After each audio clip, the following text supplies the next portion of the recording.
समाज सेविका, कवि और वंचितों की आवाज उठाने वाली सावित्रीबाई ज्योतिराव फुले, जिनके जीवन और कृत्यों के बारे में अभी भी देश के बहुत सारे लोग नहीं जानते।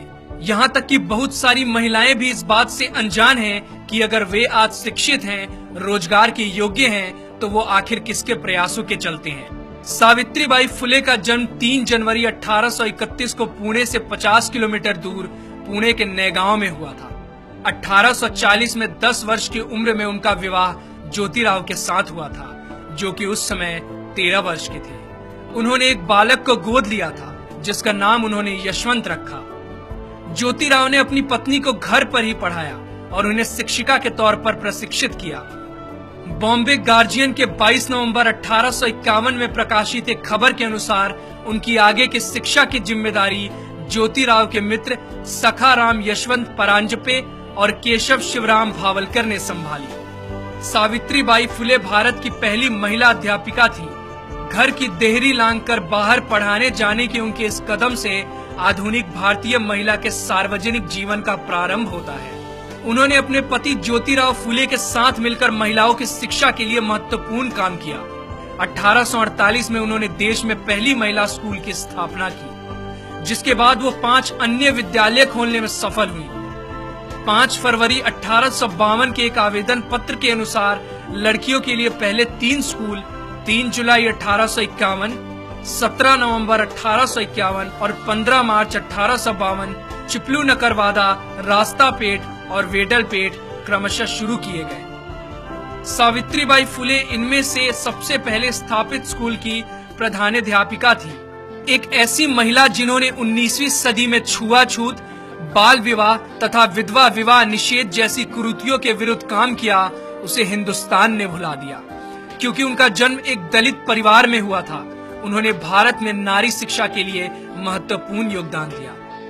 भारत में सावित्रीबाई और उनके पति दोनों ने मिलकर शूद्र एवं स्त्री शिक्षा आरंभ कर नए युग की नींव रखी। सत्यशोधक समाज की स्थापना 24 सितंबर 1873 को हुई और सावित्रीबाई फुले इस संस्था की एक अत्यधिक समर्पित कार्यकर्ता थी। ये संस्था कम से कम खर्चे पर दहेज मुक्त और बिना पंडित पुजारियों के विवाहों का आयोजन कराती थी। इस तरह का पहला विवाह 25 दिसंबर 1873 को संपन्न हुआ। सावित्रीबाई के मित्र बाजूबाई निम्बंकर की पुत्री राधा और सीताराम जाबाजी अल्हाट की शादी पहली सत्यशोधक शादी थी। इस ऐतिहासिक अवसर पर सावित्रीबाई ने स्वयं सभी खर्चे वहन किए। इस प्रकार के विवाहों की पद्धति पंजीकृत विवाहों से मिलती जुलती होती थी, जो आज भी भारत के कई भागों में पाई जाती है।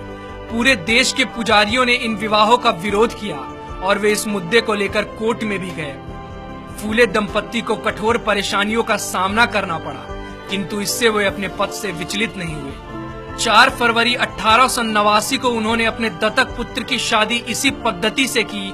यह विवाह आधुनिक भारत में पहला अंतरजातीय विवाह था। सावित्रीबाई पूरे देश की महानायिका हैं। जब सावित्रीबाई कन्याओं को पढ़ाने के लिए जाती थी, तो रास्ते में लोग उन पर गंदगी, कीचड़, गोबर, विष्ठा तक फेंका करते थे, जिसके कारण वो एक साड़ी अपने थैले में लेकर चलती थी और स्कूल पहुंचकर गंदी हुई साड़ी को बदल लेती थी।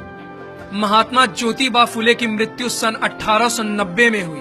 तब सावित्रीबाई ने उनके अधूरे कार्यों को पूरा करने के लिए संकल्प लिया। अगले साल 1857 में प्लेग की भयंकर महामारी फैल गई। पुणे क्षेत्र में प्रतिदिन सैकड़ों लोग इस प्रकोप में मर रहे थे। सावित्रीबाई ने यशवंत को छुट्टी लेकर आने को कहा और यशवंत के लौटने पर उनकी मदद से उन्होंने सासने परिवार के खेतों में एक हॉस्पिटल खुलवाया।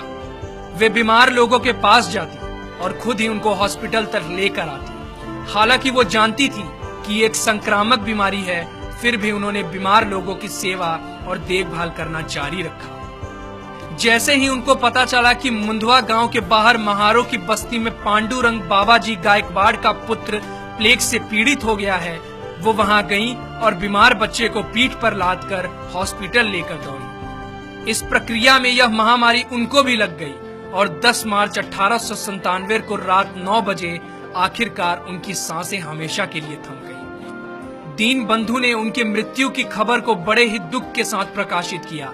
जो लोग पीठ पर अपने पुत्र को बांधकर दुश्मन से लड़ती हुई लक्ष्मीबाई की बहादुरी का गुणगान करते हैं, उन्होंने इस महिला की बहादुरी को पूरी तरह से नजरअंदाज कर दिया है, जिसने अपनी पीठ पर लादकर एक बीमार बच्चे को बचाया। उनका पूरा जीवन समाज में वंचित तबके, खासकर महिलाओं और दलितों के अधिकारों के लिए संघर्ष में बीता। उनकी एक बहुत ही प्रसिद्ध कविता है जिसमें वो सबको पढ़ने लिखने की प्रेरणा देकर जाति तोड़ने की बात करती है। जाओ, जाकर पढ़ो लिखो, बनो आत्मनिर्भर, बनो मेहनती, काम करो ज्ञान और धन इकट्ठा करो। ज्ञान के बिना सब खो जाता है, ज्ञान के बिना हम जानवर बन जाते हैं। इसलिए खाली ना बैठो, जाओ, जाकर शिक्षा लो। तुम्हारे पास सीखने का सुनहरा मौका है, इसलिए सीखो और जाति के बंधन को तोड़ो।